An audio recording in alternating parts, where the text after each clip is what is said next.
Welcome to WebStar+. Consider this. This steps function takes an argument. If we provided one hash character is printed. For two hash characters are printed in second line, but first has one hash and one empty space. For 3, we have 3 rows and 3 columns. Last row has 3 hash characters in 3 columns, but first and second rows have hash characters equal to the raw number and other columns have empty spaces, but first and second rows have hash characters equal to the raw number.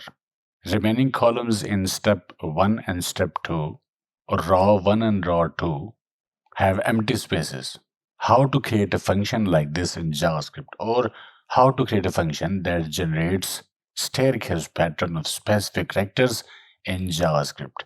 In this video, we will look into that, but before that, give this video a like, subscribe to the channel if you haven't already, because I am bringing similar content on this topic.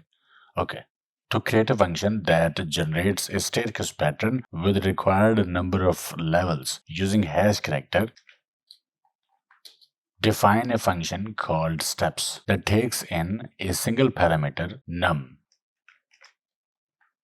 Use nested for loops to create a staircase pattern of hash characters. The outer for loop will iterate for number of times equal to this number passed to this function, representing each row in this staircase.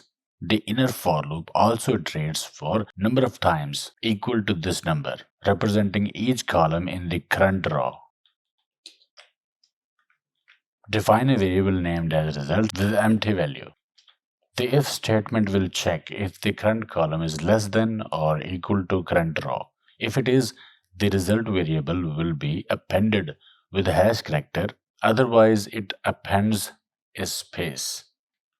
Log result of each row, printing the staircase pattern of hash characters with the number of rows and columns equal to this provided number. To test this function, call the function and provide it a number. And you see these hashes and spaces. Ending row has got 6 hash characters. So this is how we can generate staircase pattern in JavaScript.